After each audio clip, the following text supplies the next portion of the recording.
y'all, and welcome to my ICAD Part 3. I am Crafty Hope, and I am glad you made it over here. ICAD is Index Card a Day, and this was started by Tammy of Daisy Yellow, and I'm using her prompts as well as prompts from Nina Fickett. She's got mixed media ICAD going on. So my two prompts for today were lyrics from Daisy Yellow and fluid acrylics, which was the mixed media prompt. So I am starting with some collage. That is, if this is your first time over to my channel, welcome, welcome. I love to start off a lot of my art journaling and mixed media projects with some collage. To me, that helps break up the blank page and uses up all of these little scraps of paper that I love to have on hand. So most of this is some book pages. Looks like there's a little bit of some craft paper in there. And I'm just using an Oohoo glue stick to glue it down. And then I've got my little trusty, I don't even know what you call that thing, scraper, I guess, that helps me kind of even the things down without rubbing my fingers across them. A lot of times I get painty fingers and dirty fingers and whatever from using all these materials, and that scraper thing helps kind of get everything down evenly and see, now I'm rubbing my fingers across everything. Mostly for me, that was just checking it to make sure everything was adhered well. So I'm going to start. As you see, this is already a little chaotic, so I'm going to put just a little tiny bit of heavy gesso down on this card where my collage is and brayer it out just to kind of make everything a little more cohesive. And I'm doing it a second time because apparently that first time was too little. So that kind of pushes back some of the words and other things in the background. Now I've decided to add some of my hand carved stamps here. I have a video on how I do my hand carved stamps. I'll put a link to it in an ICAD up there in that right top corner. But I usually just use erasers, y'all, and carve out different designs. And I'm using Distress Oxide in Peacock Feathers. I love the Distress Oxides. They are more opaque than a lot of other ink pads, and something about that I just find so yummy. But they are water reactive, so if I get them wet, they very likely can melt. All right, so I am bringing in my fluid acrylics. I decided to use this. Let's see, that one I believe is called Indigo. It's from the Michaels brand, Artist Loft or something like that. And I'm just going to do some mark making with it. I started by putting down a couple little marks there. I don't know what I'm doing. I guess I didn't like that paintbrush. Yeah, I wasn't digging the marks I was getting with that paintbrush. So I got a different paintbrush for some reason. And am just going in with some like indigo blobs here. Blue is my favorite color, and so I guess I've got plenty of that. And I think the second color I'm going to come in with is the titanium white. I think is also that Michaels brand as well of the fluid acrylics. I think the other two paints I have are high flow acrylics and not fluid acrylics. And that's why I ended up not using them, because I wanted to, I'm a rule follower, y'all. I wanted to make sure I used the fluid acrylics I had and not just go with whatever I thought would work. So I'm just adding some marks inside those blue blobs with some little white blobs. That's it.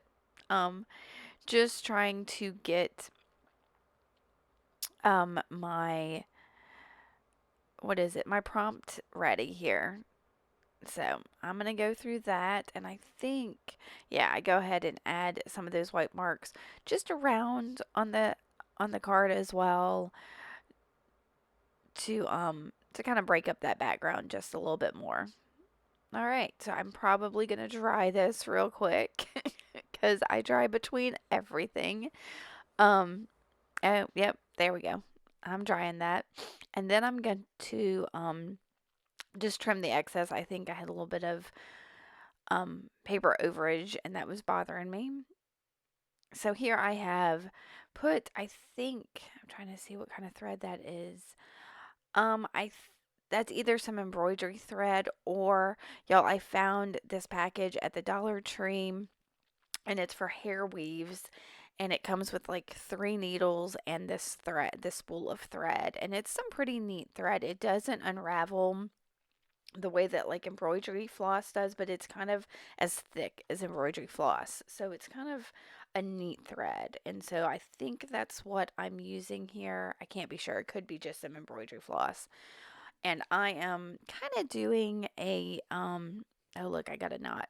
So I just broke it. I am just doing like a straight stitch down. It kind of is going to look like a slow stitch, and I'm about to speed this up really fast because I'm doing something like 4 or 5 rows, I can't remember, of this stitch, and I may not have sped it up fast enough.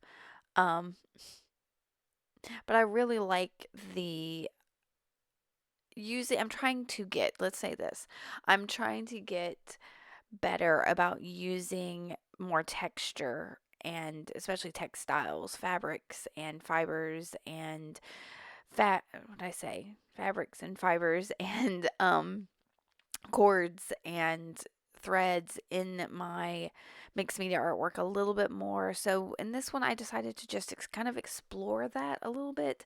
And that's what I like about ICAD is you're working on these small canvases basically and can explore different techniques and textures and all of that. So that's what I'm kind of doing here is just kind of sewing into it. And these index cards are so thin and perfect for just poking holes and going for it. Sometimes that's detrimental, but in this case, yeah, it works. So I've got my, what is that, 5 rows there, and I've decided to try a little something with that extra thread on there. And basically, I'm going to go underneath all of these rows. So it's going to be a little wonky, especially on the edges, but it comes across with a really neat technique. Like I said, this was all just an experiment. I knew this wasn't going to be the focal point of my card, but it gave a little bit of extra something something. So I'm finishing up these ends so that they're, I don't know, kind of cohesive and match a little. And then I'm going to poke back through one of the holes and tie off in the back. And I think I'm going to also tape it down. Do I tie it off? No, I don't even bother tying it off. So it must be that thread I got with the hair weaving kit. So, all right, so I've taped that down and I've decided to go ahead and start looking for some kind of focal, I think. Um, and I flipped through a little sketchbook I had and pulled out this flower fairy I had made and decided she just didn't have the pop of dark I wanted because I had done her in pencil. So I found this pen one I had done and she works perfectly. See, I'm playing around with that little piece of excess paper there to try to get the song lyrics down. But I decided to go ahead and just get my fairy down. This was some super thin paper. So I'm just using my Oohoo glue stick to glue it down. And y'all, I'm tickled with what's about to happen here. I promise you, it tickles me to no end. So I've got this. She has this excess dress hanging off. So obviously, I'm gonna trim that off, and I just kind of throw it off to the side. No big deal. Not even thinking about it. Cleaning up my desk. I'm gonna pick up that random bit of book page there and try to make it work. And I start looking for something and I pick up that excess dress, and because of where the lines were drawn for her dress, it kind of frames out the paper. So I was like, well, that's what I'm gonna use. So I go ahead and write in my song lyrics, which I'm writing How Long Till My Soul Gets It Right, which is from my favorite song, Galileo by the Indigo Girls, and just kind of always speaks to my soul. So I wrote that out with just it's a Pilot V5 pen, my favorite pen. Just I've been using those pens since college, all, and love them. So I always have a couple of those around on my desk, in my purse, anywhere. Anyway, so I wrote that out and I'm going to stick that down with my Oohoo glue stick. And I think that's it for this page. I may darken up the edges of this. I'm trying to see. Um, okay, I've got my Stabilo there. And yeah, I'm just going to darken up the edges of the card to just kind of frame it out and then activate that with some water. And that's it for this card, y'all. I hope you've enjoyed it. And if you have questions about any of it, please don't hesitate to ask. Thanks for watching. Keep on crafting on. Bye.